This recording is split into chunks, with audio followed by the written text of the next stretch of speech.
back take. It's a technique that we do on the fundamentals class. We're gonna review now in no details. So happy to get my partner here in the third position. So I'm gonna control him with the seat belt. Remember this, I always mention this, knees on the ground, knees off the ground, depends what you want to do. Keep in mind, every time my knees touch the ground, I have weight on my knee. Cool? So, it's wrong, it's right, depends what you want. If your knees touching the ground, just make sure the weight is there. So it depends a lot in how he's reacting here. So, we're not gonna focus much on this right now, just have the seat belt sit up here. So, watch my hand. I don't wanna do deep. That's a very common problem. This in fact is helping his defense because one of the defenses here is going 2-on-1 and pull the arm across. You want to keep your hand like this in the middle of the chest. The other hand is going to control here and this. This not going to give you later a better grip fighting here and attack to the neck, but also going to allow me to use my shoulder to push his head down. That's what is necessary to go for the classic back take from here. So look what we're gonna do. Watch my hip and my shoulder. I'm gonna rotate. Look how my knee come up here, but his head is down. Now the variation is this. Watch my leg here. When I step, he comes with me. Off the bottom hook and the top hook. One more time.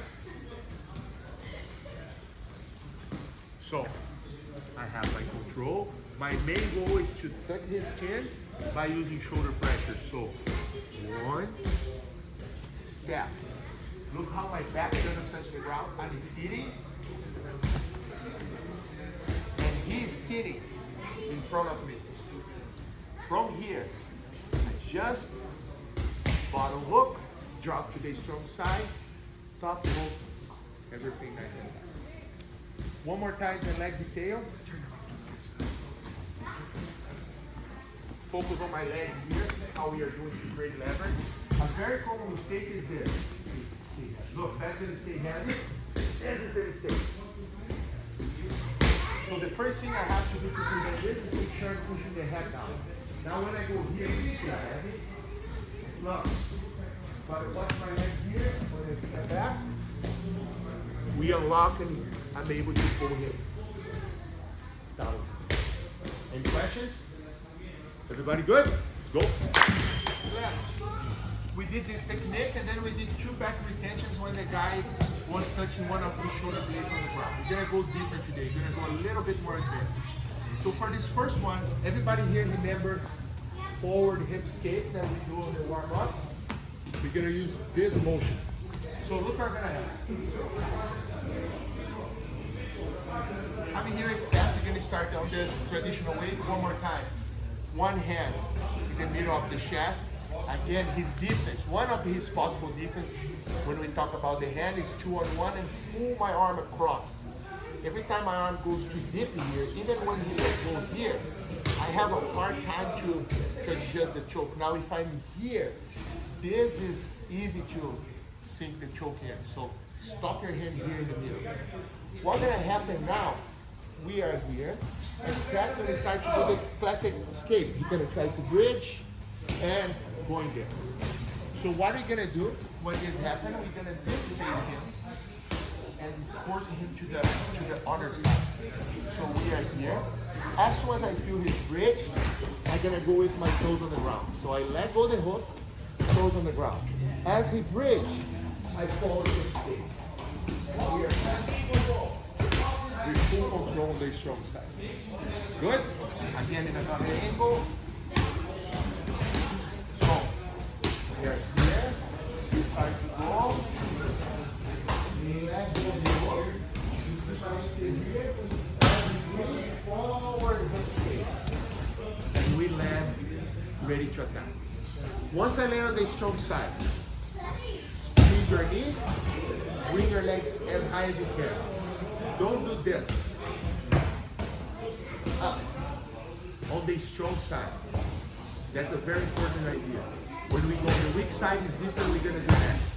So, finish time over here. Any questions? Good. Let's go.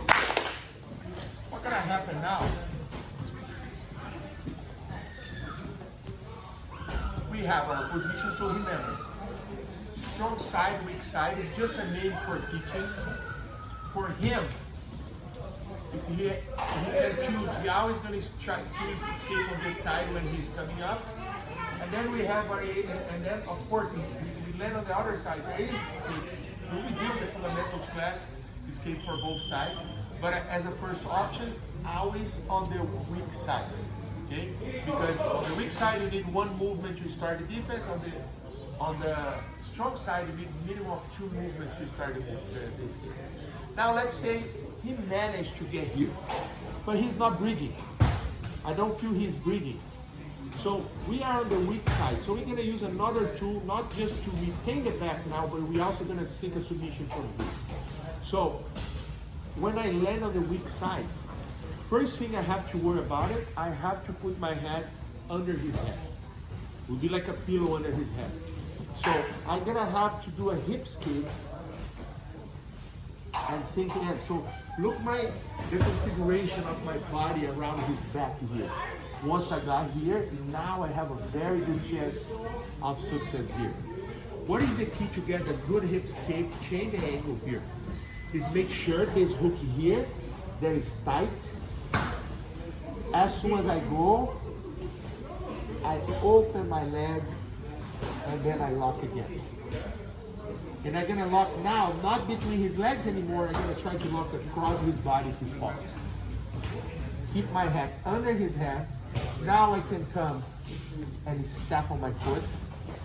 Let's say I couldn't get the foot across. I step on his hip with my toes in. Or if you prefer, that's when you decide to go body lock, the body triangle that a lot of people are using today. All of this, always with your hand underneath his head.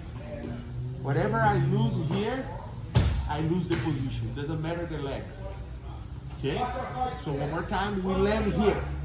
So first thing is the head. Anchor, open, go. The open is very important. When I'm here, try by yourself. Do a hip escape with your leg towards this way here, and then open your leg and see how much more you can go. So if you keep your leg tight to do this small hip escape, you're locking yourself in an angle that is not the angle you want. We want to come like a C and stay very high on his upper back. So as soon as we land here, one, open my leg, now I lock. Then I like a lot to step like this and pinch my knees. So now, seat belt. I'm pulling this shoulder towards me. That's a very hard position to escape. It'd be really hard for him to set up anything. Usually what happens, that hand comes to protect the neck. It's a very common thing. So I will force him as he's doing this. At one, I'm gonna give one shot. 1, 2. Go back to my control. Now I'm gonna sink my hand in, cup the shoulder, and one hand choke. I can even hold his hand here if you want. Now just pull your elbow to the ribs and you have the choke. So one more time. Makes sense. A lot of usually this is a little bit more aggressive than we did last time, but everybody will be fine to do it. So we managed to do this. First thing is my head under his head. So slide, fix my leg, step, sink in. If I feel he's grabbing my hand and pulling down, what is very normal, I force a little bit, and at the same time I push, trap, go back. This thing here is really hard to release the arm. From here now, this part of my arm, up, in. I can trap this hand here if I want, pull my elbow towards my rib. Any questions? Everybody good? Let's try.